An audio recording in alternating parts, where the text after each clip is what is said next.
cardíaca, así lo ponen irresponsablemente. Queremos interconsulta, ustedes son internistas y vienen al paciente a verlo, ¿no?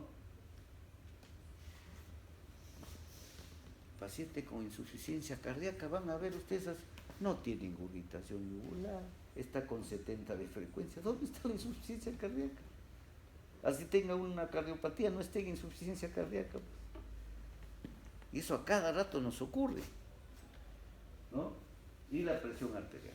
Nosotros todos creemos que sabemos tomar presión arterial, pero no es así. Van a ver ahora que hagamos la clase de hipertensión, tenemos muchas fallas nosotros en presión arterial. Hay que tomar 1, 2, 3, 4, 5. Ahí tienen los pacientes, tienen los familiares. No se cansen de tomar presión. No puede, es vergonzoso que una enfermera tome mejor presión que el médico. Ustedes ya no pueden estar buscando la arteria, como la enfermera. Ustedes saben que la arteria pasa acá. De 10.000 uno puede pasar acá o más atrás, pero la arteria pasa acá. Ya no busquen, ¿no? De frente se pone y se pone su estetoscopio ahí. El médico no puede estar pues esperanzado que la enfermera le tome la presión arterial, le puede engañar. No se olviden que esos son los puntos claves de la circulación periférica de las grandes venas y del sistema arterial y venoso, ¿no?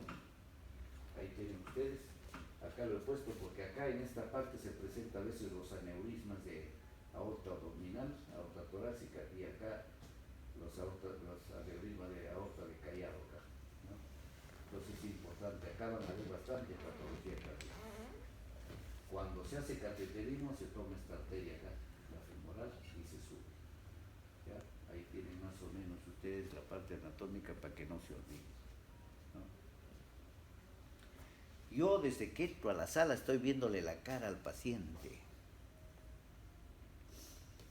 No tengan, ustedes están entrando y ya le están viendo la cara al paciente, están viendo si tiene cara de preocupado, si está sudoroso, si está con una cara envejecida, si está con una cara etérica, si está con una cara pálida.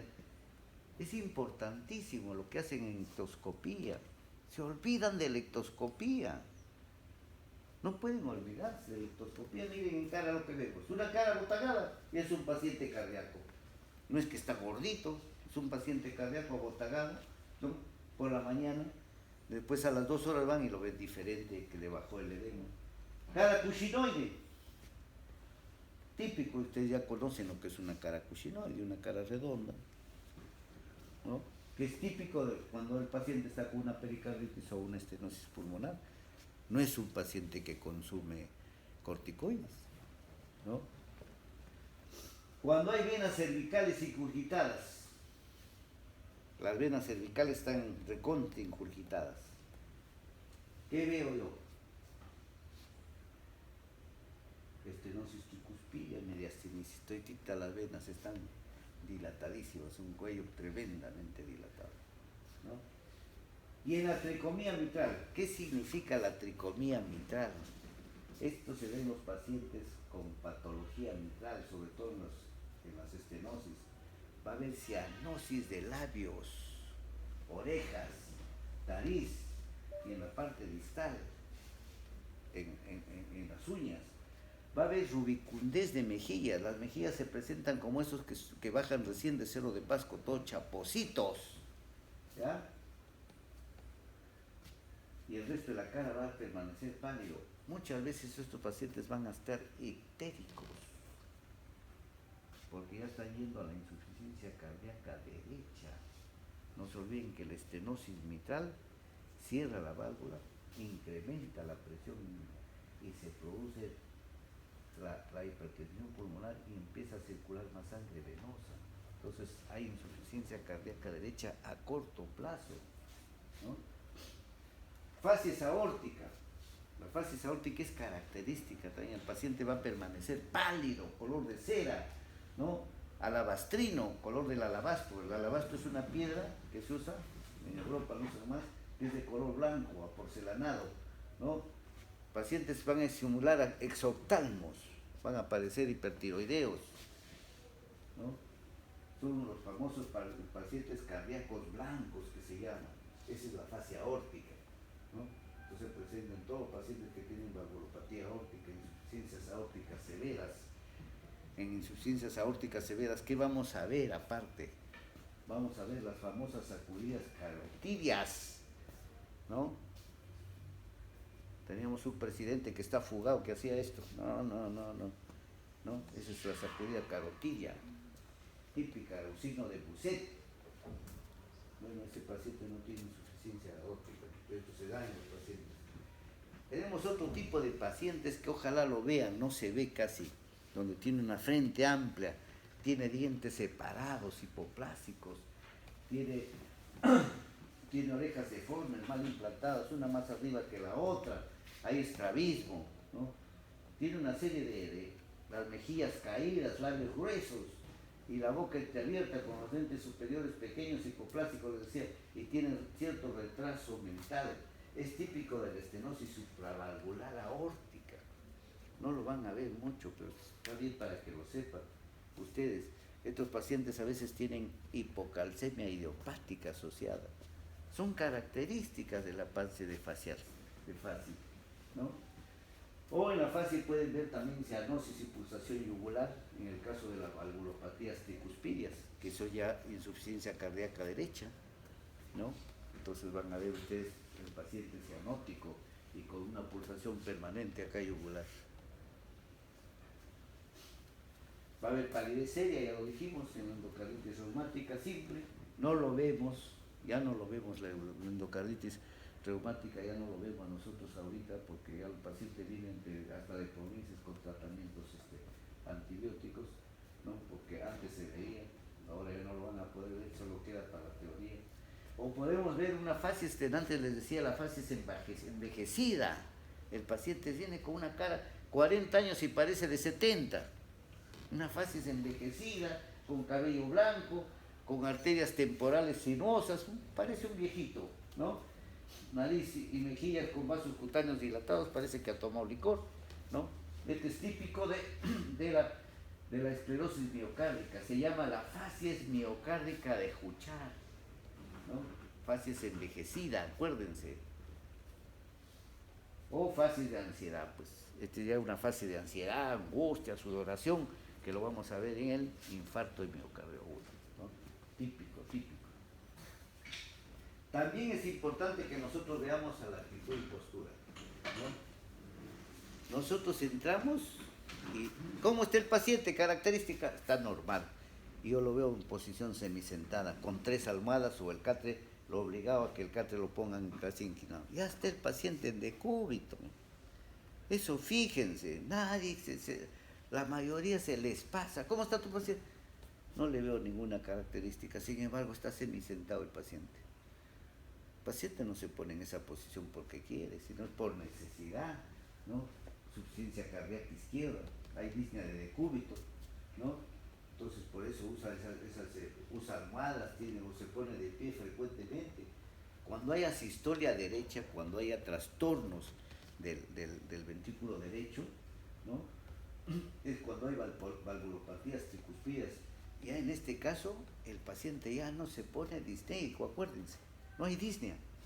El paciente duerme sin almohadas, ustedes lo encuentran platito. No es cardíaco, doctor, está bien. No, señor, ya pasó su etapa de insuficiencia ventricular izquierda, ahora está en insuficiencia ventricular derecha. Ya no usa almohadas. El paciente tolera el decúbito, no hay cianosis, pero no tolera el decúbito. Hay ingurgitación, hay edemas, hay ascitis, ¿no? Y el paciente duerme perfectamente. Este paciente ya les está avisando que hace rato dejó la insuficiencia cardíaca izquierda, ¿no? Ya no encontramos en la auscultación crepitantes. Después, ¿cuál es la postura de un paciente en pericarditis con derrame? El paciente se inclina hacia adelante para presionar el diafragma, ¿no? Hacia adelante. Toma la posición pectoral que decíamos antes, o la plegaria neomahometana, característica, ¿no? Paciente típico con pericarditis con derrame. No se olviden, cuando hagamos pericarditis, los derrames pueden ser, o creo que a la doctora le cargó eso, pueden ser de 200 a 3 litros. Yo he tenido la opción de sacar líquido de un paciente récord, 5 litros del pericardio. Así que no se asusten, 5 litros. ¿No? Y en las cardiopatías congénitas, hablábamos de antes, optan por corvar las rodillas hacia el tronco, se llama squatting anglosajón. Esto más se ve en los niños con cardiopatías crónicas. Es el típico squatting anglosajón en los niñitos, ¿no? Y en la crisis de angina del pecho que acabamos de hablar, el paciente con angustia, inmóvil, con la mano en el pecho, ¿no? Esto es en el paciente cuando hay un paciente angina y está por dar un infarto, y cuando hay infarto, ustedes se encuentran al paciente sentado, indiferente, con apatía, ¿no? Con piel pálida, sudorado, no hace caso a nadie. El paciente con infarto se siente en una silla y se pone en una posición agarrado el pecho. El paciente que está infartado, eso les va a pasar. Ojalá no pase con algún familiar, algún amigo, no lo muevan. Ya lo ven indiferente, sudoroso, le está dando su infarto. Es importantísimo cada una de estas actitudes o posturas. Igual en la piel vamos a encontrar nosotros algunas características, ¿no? No se olviden que cuando hay, les decía, cardiopatías, hay bajo gasto, entonces hay vasoconstricción periférica, el paciente va a estar pálido, cianótico, rojizo o amarillento, es la característica. La cianosis, si es una enfermedad cardiogénica, ¿no? Va a estar en todo el cuerpo, pero sobre todo en las regiones más vascularizadas, que son orejas, nariz, labios, ¿no? Y si está localizada, decíamos antes, en las flebitis. Y si es una palidez generalizada y permanente, carditis reumática. Poco lo vamos a ver, porque ya no vienen casos agudos. Y el color rojizo, un paciente que está rojo, que parece que viene de la playa o tomó baños de sol, es típico de la hipertensión arterial, ¿no? También esto se da en los pacientes con policitemia. Cualquiera de los dos pacientes o tiene policitemia o está con presión alta. Y la cianosis, que es un color azulado de piel y mucosas, puede ser local, periférica, central, general, ¿no? Si son centrales o arteriales, la sangre pasa por pulmón aireado, pero la hemoglobina tiene oxígeno insuficiente. Esto se da por disminución de la tensión de oxígeno en los pacientes que sufren a la altura. Cuando hay gases inertes, pacientes que trabajan en fábricas con gases inertes, ¿no? Lugares cerrados, hay que evitar. Entonces, por eso tienen que decir al paciente dónde trabaja. Para eso la historia, preguntamos en qué trabaja. Pacientes que trabajan con pinturas, pacientes que trabajan con estos pegamentos, pacientes que trabajan en imprentas, con elementos tóxicos. No se olviden que hay pacientes que entran a lavar esos pozos de gasolina en los grifos y terminan muertos por los gases inertes que hay. Es importantísimo saber eso, porque ustedes de repente alguna vez van a tener que diagnosticar esas cosas. Les toca hacer una patología forense y tienen que acordarse de sus partes teóricas. Cuando hay hipoventilación alveolar, ¿no? Donde la respiración es superficial. Antes teníamos mucho problema en los postoperados. Antes con las anestesias anteriores, ustedes saben que terminaban los pacientes a veces con descerebrada, ¿no? Ahora ya no. Se ha mejorado mucho. En primer lugar, se usa anestésicos de muy buena calidad. El anestésico ahora ya no puede producirle eso. ¿Por qué? Porque le ponen anestesia, después al paciente dice, despierta. Ya no hay la náusea, los vómitos, ya no hay los efectos secundarios. Y aparte la ventilación ya no está controlada por la mano, que me canso, que reemplázame, no. Se le pone la bomba de ventilación y la bomba está... Ustedes gradúan la cantidad de oxígeno y las veces que debe dar aire, ¿no? Entonces esto ya se terminó. Y la respiración por narcosis. No se olviden a sus pacientes jóvenes de preguntar el uso de narcóticos. Eso los lleva a respiraciones superficiales, ¿no? Y lo otro es por obstrucción de vías aéreas, pues, ¿no? Boca, laringe, pues se les acostumbra a los chicos no dar besos de media hora, los besos deben ser rápidos, ¿no? Porque eso también es un medio de obstrucción, ¿no? El asma, poca expansión pulmonar, enfisemas, ya saben lo que es un enfisema, ¿no? Es una esclerosis, que es una enfermedad que también inhibe la respiración en los neumotórax, dependiendo de la cantidad del neumotórax, que puede tomar más del 50% de sus pulmones, y alteraciones del endotelio pulmonar en el caso de las neumonitis graves, ¿no? Presencia de cortocircuitos, les decía antes, venosos arteriales, las comunicaciones interauriculares, comunicaciones interventriculares, que son grandes, no las pequeñitas. No vaya a ser como mis colegas, ven un CIA de 0,5, se le descubre, va a operarse el paciente por vesícula o por un traumatismo, y hay que operarlo, dice. ¿Cuántos años tiene? 60 años. Un CIA se debe operar a los 60 años. No, pues, no le engañemos también a los pacientes. Pero sin embargo los retienen. No, hay que hacerle exámenes primero para operarlo. Primero, ¿qué es? Primero su vesícula, su fractura o el corazón. 60 años ha vivido, usted de repente lo lleva a operar el corazón y se muere por la operación y se queda con la fractura. Entonces hay que evaluar bien esas cosas. Es importante también porque a veces hay de todo en nuestros hospitales, ¿no? Alteración de la permeación también, presencia de cortocircuito, ya les decía en la aorta, aneurismas de aorta, ¿no? Fístulas arteriovenosas, que se da en los pacientes que están recibiendo hemodiálisis y en los pacientes con patologías pulmonares como infartos pulmonares también hay en esto. Las cianosis periféricas, ¿no? Que la circulación circula muy lenta a nivel de capilares, donde hay pérdida de oxígeno, se da en la insuficiencia cardíaca por retardo en la circulación, obstáculo de retorno de la circulación por oclusión, flebitis o compresión del tronco venoso. Hay que evitar en las mujeres los cinturones ajustados, las medias ajustadas. No se olviden que hay bailarines o bailarinas que se ajustan demasiado y terminan muriendo. Ya saben las causas de muerte, se ajustan demasiado a la cintura para aparentar cinturas delgadas o las piernas demasiado se ajustan para que no caigan algunas prendas. Y ha habido muertes porque se ponen a hacer ejercicios, no alcanzan el gasto cardíaco y terminan muriéndose, desmayándose. Es importante los trastornos de oclusión, ¿no? Los trastornos gastromotores en enfermedades de Raynaud van a ver ustedes bastante. Hay gente que tiene problemas de frialdad de un brazo, más es de un brazo o de los dos brazos, es el llamado fenómeno de Raynaud. No tiene tratamiento, es un problema. Angostamiento del tronco arterial, trombogitis y coartación de la aorta. Es otro de los problemas que hay en la aorta. Hay gente que nace con estrechez del callado de aorta o estrechez de la aorta descendente. Se llama coartación de aorta. Esto se opera. Se entra a operar y se pone un tubo de Dacron, solucionar el problema. Cuando se trata en hombres o mujeres, van a ver ustedes un tórax desarrolladísimo. Las damas desarrollan unas mamas tremendas. Le toman la presión acá, está con 17, 18 con 10, y le toman en las piernas y tiene presiones de 10,5, 8,5.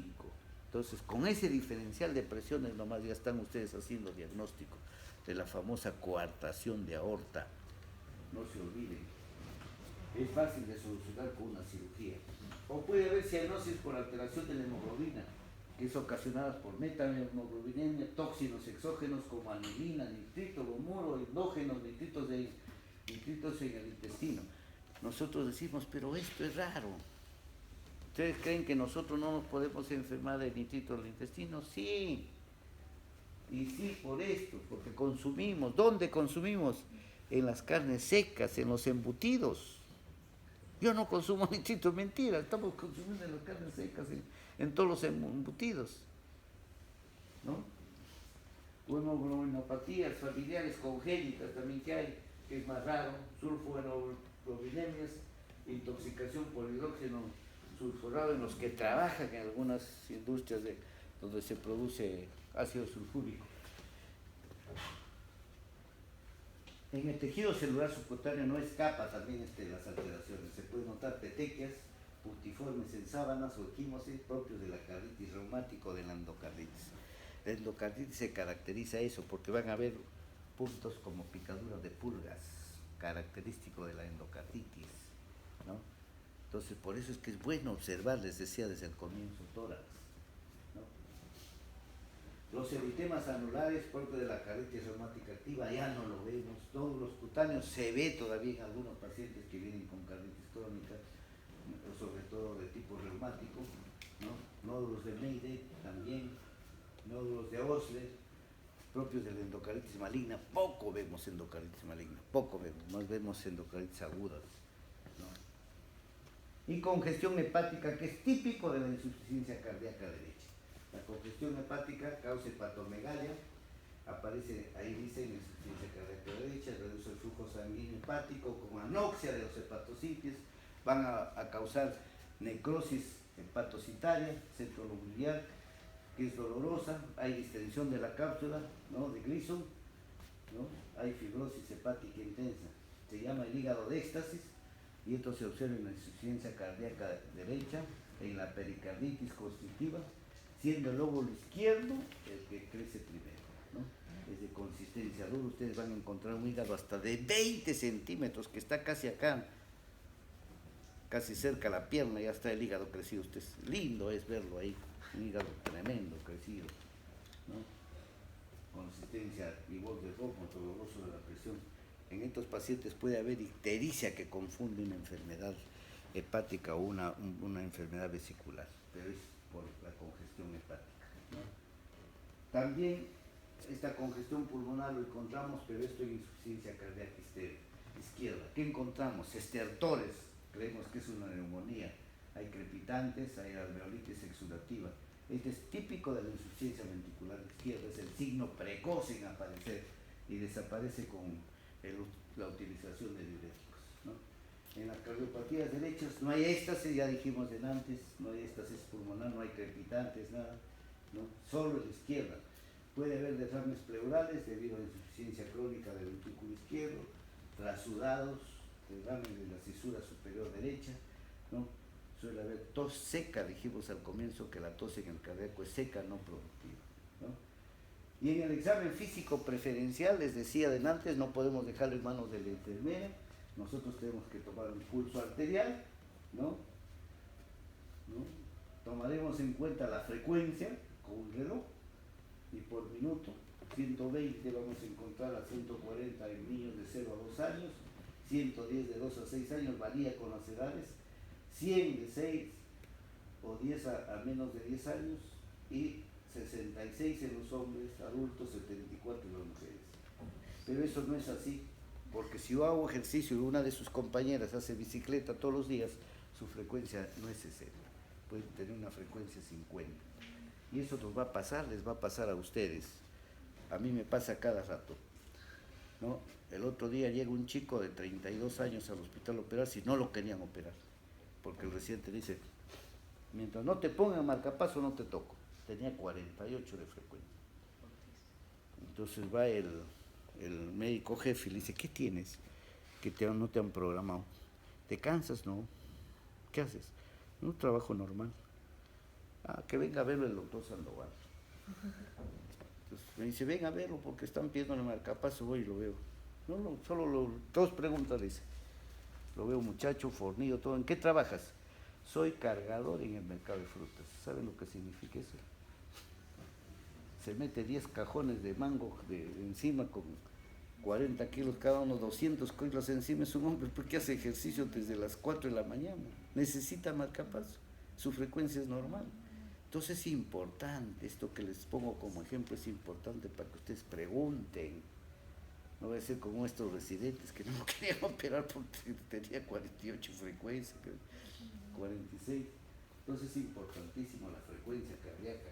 Y las taquicardias, que es fácil, menos de 90 la frecuencia, ¿no? Más de 90 taquicardia sinusal, ya les dije, y taquicardia paroxística y avivos, porque y bradicardias pulsos menos de 40.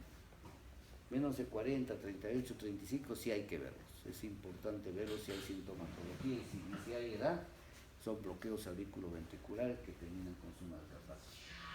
El pulso arterial igual, necesita ver el ritmo, las pulsaciones suceden en un tiempo prudente, uno tras otro. Cuando hay trastornos tengo dum, ta, dum, Lum, se está repitiendo todo, hay un intervalo de tiempo largo, entonces ya digo que hay arritmia, ¿no? Pueden ser arritmias sinusales respiratorias simples, extrasístoles, arritmias completas, que les dije cuando hay fibrilación auricular, el ritmo se va por todo el lado ventricular. La ventricular, yo no puedo vivir con fibrilación ventricular. Yo puedo vivir con tratamiento de una fibrilación auricular, pero la fibrilación ventricular se presenta en estados comatosos, cuando el paciente está cerca a morir o cerca a hacer un cuadro de paro cardíaco. Con esto no se vive, con la circulación, con la fibrilación auricular sí. Y por bloqueo AB completo, que ya lo vimos. El pulso arterial igual tiene un volumen, ¿no? Oscila el tubo arterial para llenarse y descender. El pulso arterial en esto puede ser un pulso magnus solemne, cuando es voluminoso amplio, pulso parvus de parvulo, que se usa mucho en provincias, de parvulito, de niñito, cuando es pequeño, se da en estenosis aórtica, mitral, hipertensión arterial. Pulso filipón, que es casi imperceptible en el colapso circulatorio. Pulso alternante, cuando hay sucesión de una onda fuerte y una onda débil, cuando hay claudicación del ventrículo izquierdo. Pulso paradojal o paradójico, el pulso disminuye cuando yo hago inspiración hasta desaparecer. Esto se presenta en las pericarditis y en las tumores del mediastino. Asimismo, el pulso puede tener una velocidad, ¿no? Puede ser elevado en el dedo de la mano, puede ser un pulso saltón o cele, propio de la insuficiencia aórtica. Pulso parvus o tardus, lento, en la estenosis aórtica, arteriosclerosis. El pulso puede ser dicroto, tener dicrotismo. Cuando termina la pulsación presente se percibe otra de menor intensidad. Esto solo lo vemos en la tifoidea, meningitis o en los cuadros de ictericia. ¿Dónde ubico los pulsos? El pulso carotillo se busca las arterias carotidias, ¿no? Pulso axilar, se palpa en la axila, pulso braquial. Entonces no existe un solo pulso, tienen pulso radial, pulso femoral, pulso propício, pulso perio, pulso tibial. En cualquiera de estos lugares se puede ubicar el pulso, ¿no? Ahí vienen ustedes en imagen, ¿no? Para que vean dónde se palpa el pulso. Es importantísimo para que no haya disculpas. Igual hay una tensión arterial, así como hay un pulso arterial, hay una tensión arterial, que es el tono arterial o presión sanguínea, que es la fuerza que existe en la sangre contra las paredes de la arteria, ¿no? Hay tres factores que intervienen: volumen sistólico del ventrículo izquierdo, elasticidad de los vasos y resistencia periférica de los vasos. Existen los métodos táctiles, auscultatorios de Korokov, que eso es lo que empleamos. Los ruidos que se escucha en el tensiómetro son los ruidos de Korokov, porque Korokov fue el que dio la tecnología esta para usar el estetoscopio y el tensiómetro, o en el oscilómetro también, ¿no?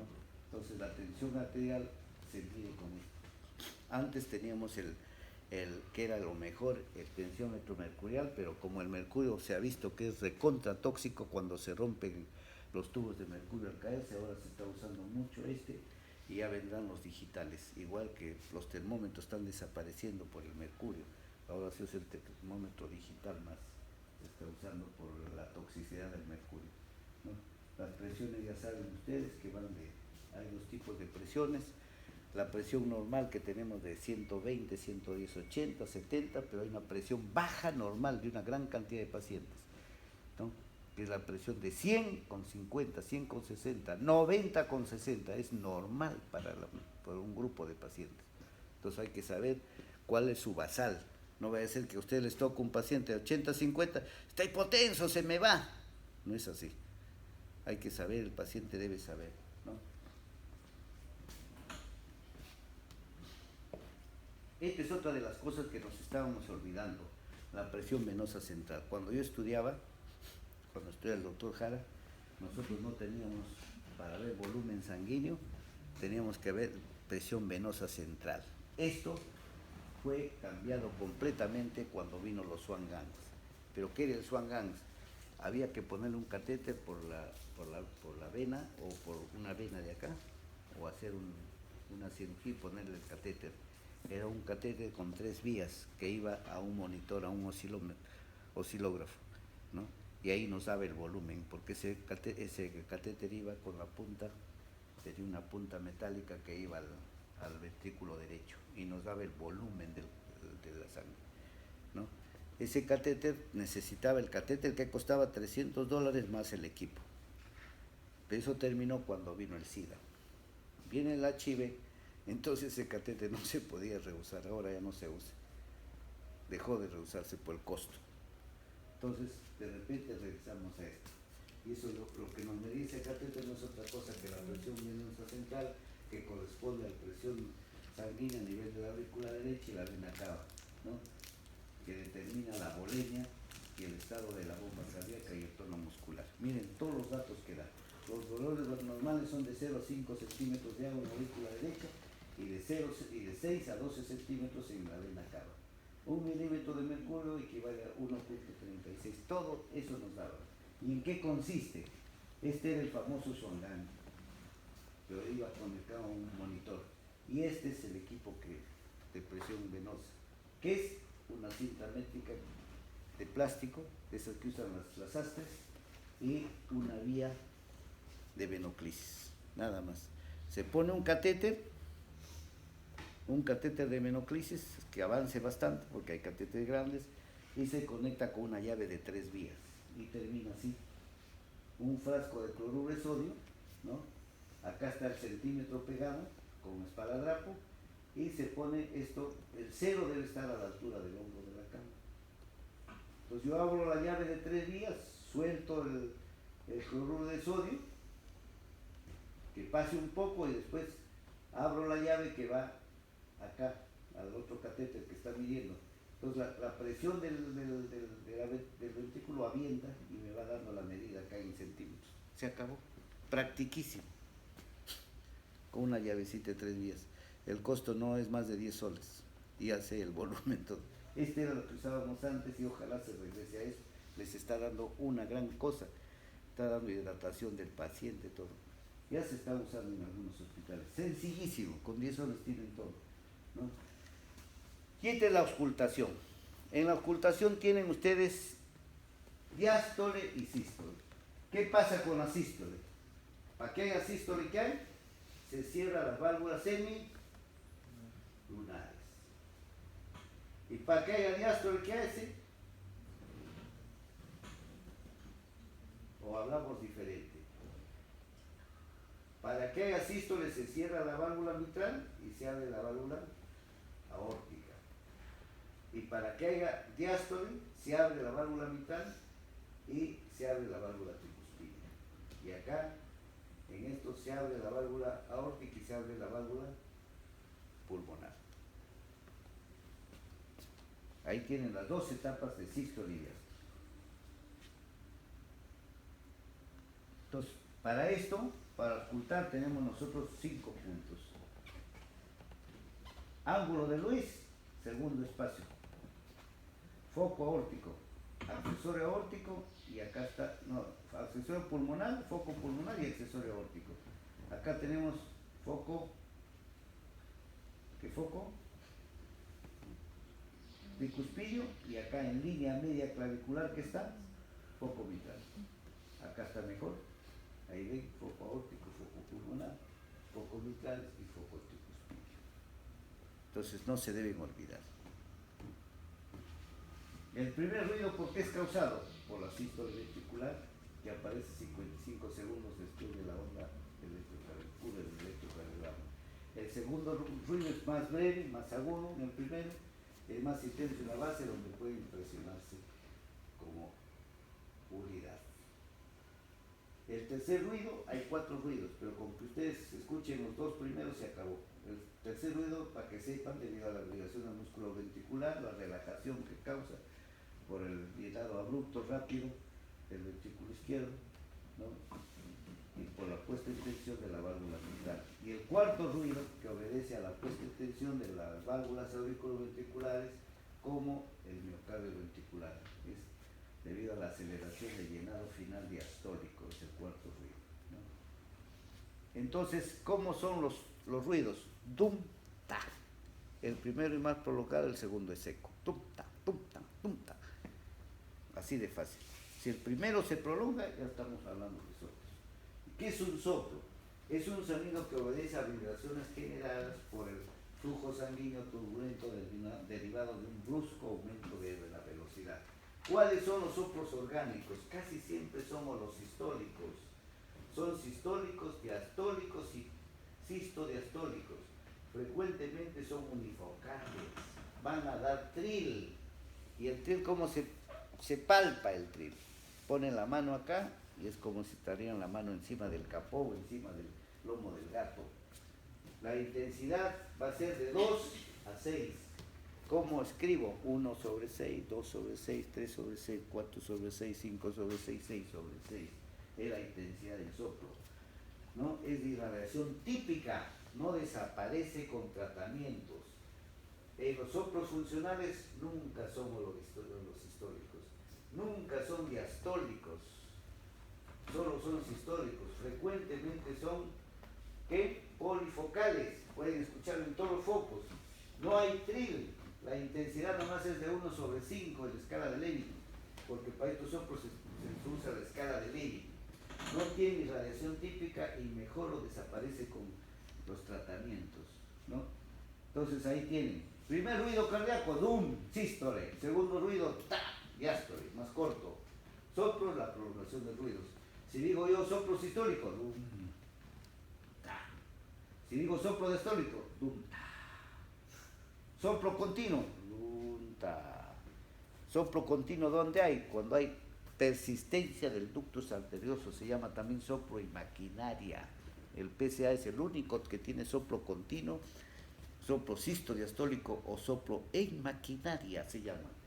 ¿Ya?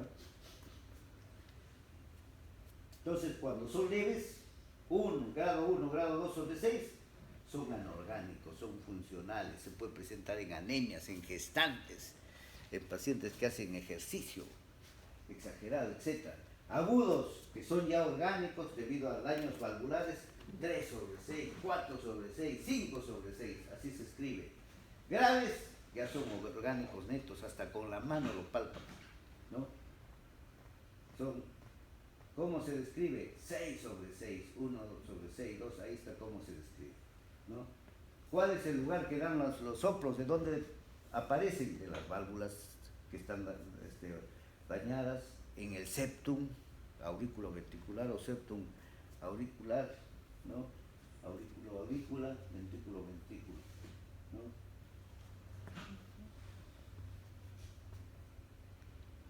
Tipos de soplos. Esto no es tan importante, pero tengo que decirles. Los soplos son merodistólicos y merodiastólicos. ¿Qué significa? Que en la sístole tenemos 3 tipos de soplo: protosistólico, mesosistólico y telediastólico. Igual en la diástole. Meso, proto, meso y tele. ¿Cuándo es proto? Cuando el soplo está en la sístole, en la primera etapa. Se va.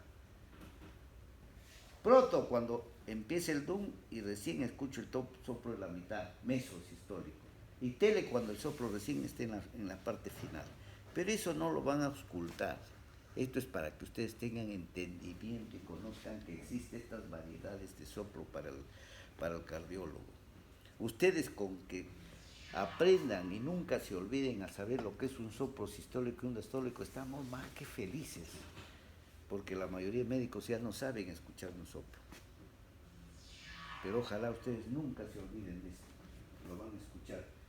Y dentro de la cardiología, aparte del tensiómetro, de nuestras manos, nuestro estetoscopio que tenemos que examinar, del tensiómetro, del electrocardiograma, de la radiografía, tenemos la ecocardiografía. Se inventó la ecocardiografía y se ha descubierto una serie de patologías que antes no lo veíamos en el electro, porque esta es una visión directa del corazón. ¿Y cómo viene la ecografía? La ecografía se lo debemos a un ingeniero que hizo un trabajo para los pescadores.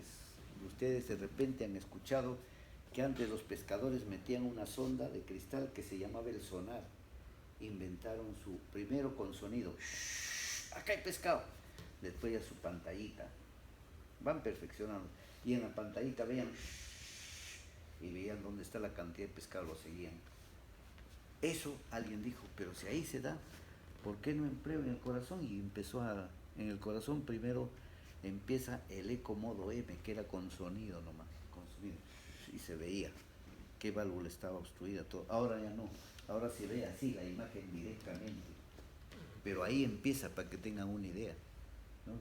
Miren, este es un corazón completito, ven acá, los dos ventrículos y las dos aurículas.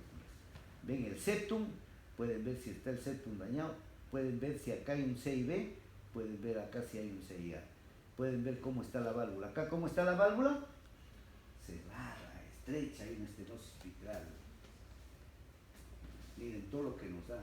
Y ahora, empleando toda la parte de trigonometría y de geometría, se aplica fórmulas acá y nos da tamaño, nos da todo. Tal es así que, por ejemplo, acá tenemos un corazón.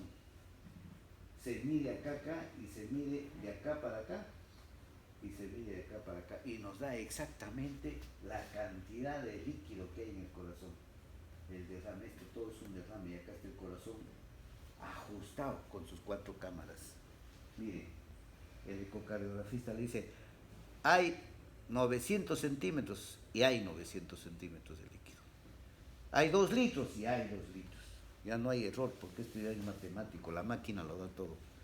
Solo se ponen los puntos como en la computadora, ponen su ratón acá y se acabó. Esta es la famosa ecocardiografía. Ya esto es para ver, porque ustedes tienen que saber que es una función cardíaca, ¿no?